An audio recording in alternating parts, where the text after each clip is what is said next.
ফুটন্ত জলের মধ্যে লুচি দিয়ে দেখুন, এমন রেসিপি তৈরি হয় না তো এর আগে খেয়েছেন না তো দেখেছেন। এখানে হাফ টিপস করে দিয়ে দিলাম জিরের গুঁড়ো, ধনের গুঁড়ো আর গুঁড়ো লঙ্কা, তার সাথে গোলমরিচের গুঁড়ো আর সবশেষে লবণ দিয়ে ভালো করে মেখে আমি রেডি করে নিলাম। এরপর আমি 1.5 কাপের মতো আমি আটা এবং ময়দা দিয়ে দিলাম। আটা এবং ময়দা দেওয়ার পর এখানে আমি তেল দিয়ে দিলাম। তেলের পরিমাণটা একটু বেশি করে দেবেন। তারপর অল্প করে জল দিয়ে মেখে নেবেন। ডোটা সুন্দর করে মেখে নিয়েছি। তারপর রেস্টে রেখে দেব। 10 মিনিটের পর ফিরে আসছি।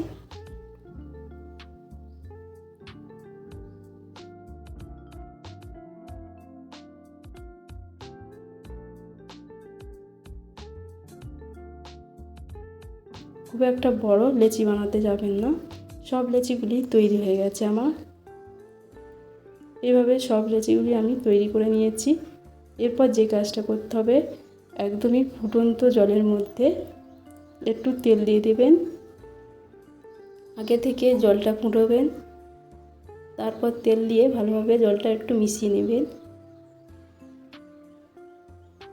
তারপর এক এক করে লুচিগুলি ছেড়ে দেবেন। তবে জলটা অবশ্যই খেয়াল রাখবেন যেন জলটা ফুটন্ত জল হয়, তাহলে একটার গায়ে আর একটা লাগবে না। আজকের রেসিপি যদি ভালো লেগে থাকে চ্যানেলটিকে সাবস্ক্রাইব করবেন, পাশে থাকা বেল আইকনটি প্রেস করবেন, সবার সাথে শেয়ার করবেন আর বন্ধুরা লাইক করতে ভুলবেন না। এইভাবে সবগুলি এক এক করে দিয়ে দিচ্ছি। তবে গ্যাসের ফ্লেমটা বাড়িয়ে দেবেন। ফুটন্ত জলের মধ্যে দিয়ে এইভাবে স্প্যাচুলা দিয়ে একটু হালকা করে নেড়ে চেড়ে নেবেন। খুব বেশি নাড়তে যাবেন না, তাহলে অসুবিধা হবে।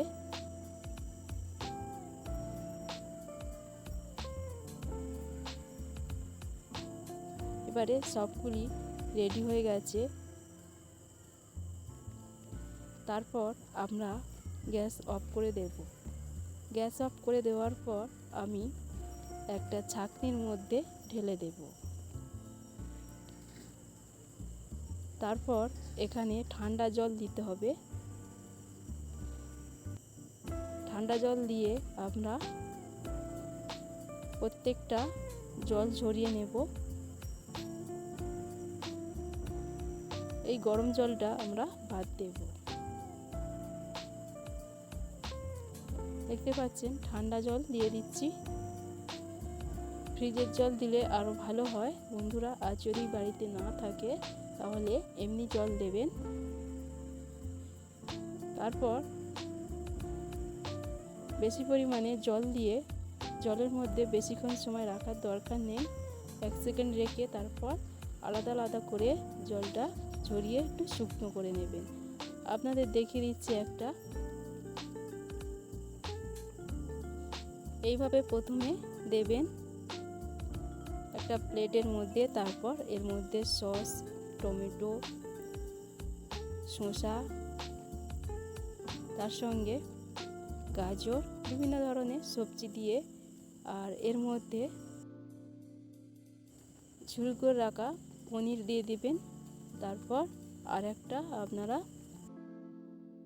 লুচি দিয়ে দেবেন। এইভাবে পুরো সেট হয়ে গেছে। এইভাবে প্রত্যেকটা তৈরি করে নেবে। আপনাদের একটা দেখিয়ে দিচ্ছি।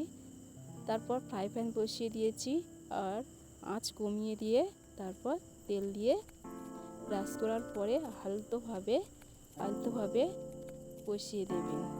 খুব একটা নাড়াচাড়া করবেন না, তাহলে অসুবিধা হবে। তারপর একটু তেল ব্রাশ করে নেবেন। এইভাবে আমরা ভেজে রেডি করে নিয়েছি। এইভাবে আপনারা রেডি করে নেবেন। ভিডিওটি কেমন লাগলো অবশ্যই কমেন্ট করবেন। এতক্ষণ ধৈর্য ধরে ভিডিওটি দেখার জন্য অসংখ্য ধন্যবাদ।